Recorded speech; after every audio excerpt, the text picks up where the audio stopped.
Everyone, I'm Zoe. When I was a baby, my mom left me outside of a hospital. I never saw my biological parents after that. I got adopted when I was 2 years old. My new parents were amazing. They never made me feel like I was adopted. They made sure I had a wonderful childhood. But when I was 14, we all got into a terrible car accident on our way to go camping. I was the only one who survived. My life suddenly turned upside down. I had to move to a group home.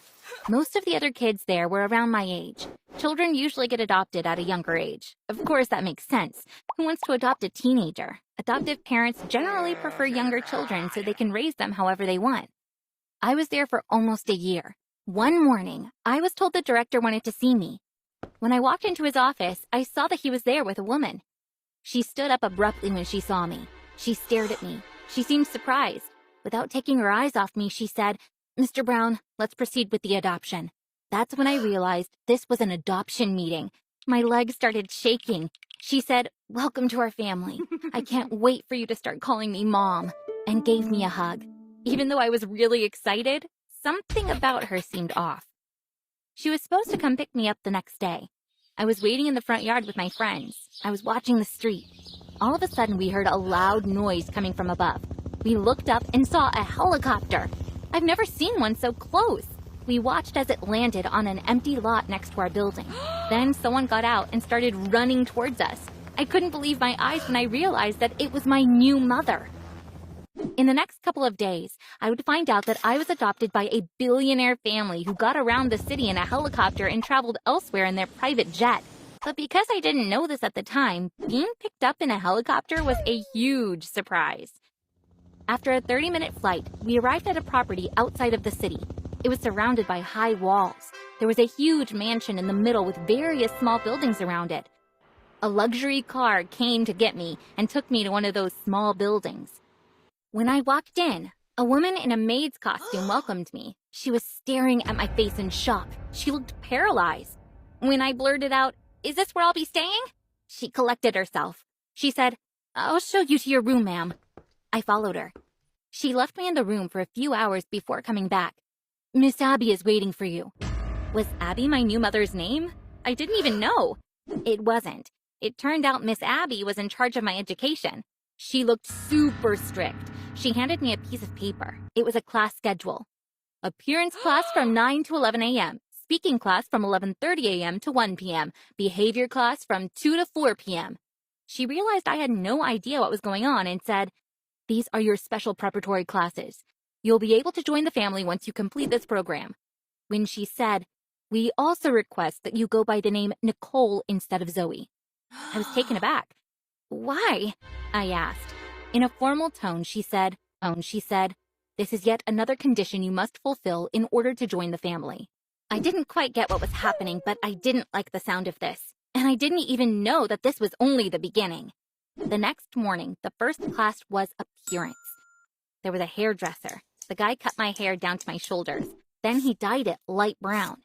When the hairdresser left, Miss Abby said, "Nicole, from now on, this will be your hairstyle. You will measure the length every morning. Once it grows an extra inch, you will call the hairdresser. He will come and cut it to the required length." This was the most ridiculous thing I'd ever heard, but I didn't want to cause any trouble on my first day, so I kept quiet. The next class was speaking. Miss Abby gave me a handout. There were many words on it. "Nicole, memorize all these words. We want you to start using them more frequently in your daily conversations." I took a look at the sheet. It contained words like cringe, stan, bestie, pressed, vibes, cap. "Why do I need to use these?" I asked. "Nicole, please start memorizing them now. We're expecting you not to ask questions, but to do what we ask," she snapped. The third class was behavior.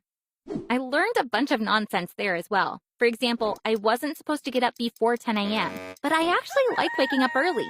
Even if I were to wake up early, I had to stay in bed until 10. There was another absurd rule about crying. When Miss Abby said, "You will not cry under any circumstances," I replied, "Well, I can't promise that. A person has a right to cry if they feel like it. You can't forbid it." Miss Abby frowned and said, "This is very important. You are not to cry even when you're alone." My studies went on like this for several days. I ended up focusing on the classes because honestly, there was nothing else for me to do. Miss Abby taught me a million weird things. For example, if my new father talked about work at dinner, I would have to roll my eyes and say, "Daddy, come on." I had to listen to music while I was showering, and of course, there was a list of songs I could choose from. I didn't know why, but I wasn't allowed to listen to music outside of the shower. One day at the end of class, Miss Abby said, "Nicole, I want to thank you for the effort you put into this. You have successfully completed your studies. Tomorrow you will move into your room at the main residence and live there from now on. Take this notebook. It has everything that you need to know. If you deviate from the rules, you'll move back here and we'll start studying from scratch." I was so happy to find out these classes were finally over. I'd begun thinking that this weird program would go on forever. "Can you tell me why I learned all this?" I asked. With her usual stern expression, Miss Abby said, "You will find out soon enough." The next day, they took me to the mansion. My new room was massive and decorated in pink. I opened the closet. It was full of clothes that were mentioned in class. Was this place prepared for me? I looked around carefully. I went through everything. In the end, I figured out this room belonged to someone else, but for some reason, I had inherited it. After a while, a maid showed up. "Miss Nicole, your mother and father are expecting you at the White Hall," she said. I followed her. At the same time, I was going through the things I'd learned so that I wouldn't make a mistake. Everything in the White Hall was white. When I walked in, my new mom and dad stood up. My dad was looking at me as if he was under a spell. Then he gave me a hug and started sobbing. At the same time, he was saying, "Nicole, my sweet girl, my little daffodil, you see we're together again." Then my mom hugged me. I was trying to understand what was happening. What did my new dad mean when he said, "You see we're together again"? Just then I noticed a giant painting on the wall. It was a portrait of a girl in a white dress, just as the room called for. She looked so much like me that at first glance I thought they had commissioned a portrait of me, but of course, it wasn't me. I turned to my new mom. I asked, "Who is this?" "It's you, darling. It's your portrait. It's been hanging there for a year. Who else could it be?" she answered. I didn't understand. I looked at my new dad. "Nicole, do you want to go horse riding tomorrow morning? I missed riding with you," he said. The atmosphere in the room was so weird. I could sense that I had to do something, but I had no idea what to do. What did this all mean? Why were they acting like I had always lived in this house? I started to cry. My new mom said, "Nicole, why are you crying? Didn't Miss Abby teach you that you're not supposed to cry? You never cry." And hearing this, I began to cry even harder. "My name is not Nicole. My name is Zoe, and I'm a crier. I might even be the biggest crybaby in the world. I cry at everything. I don't understand what you're trying to do, but I'm not Nicole. I'm Zoe," I said. My new mom grabbed my arm. "Your name is Nicole. You might have been someone else in the past, but from now on, you are Nicole. Tomorrow, you're resuming your studies with Miss Abby. It looks like the program wasn't quite enough for you," she screamed. I looked at my new dad. He was crying, but he wasn't looking at me. He was looking at the painting. Then he turned to my new mom. "Leave her alone. She's not Nicole. She's not our daughter. Nicole is dead. No one can replace her. We can't bring our daughter back. You can't turn someone into Nicole just because she looks like her. Nicole is dead and no one can bring her back now," he said, and started sobbing. His wife went and hugged him for some time. They began sobbing together.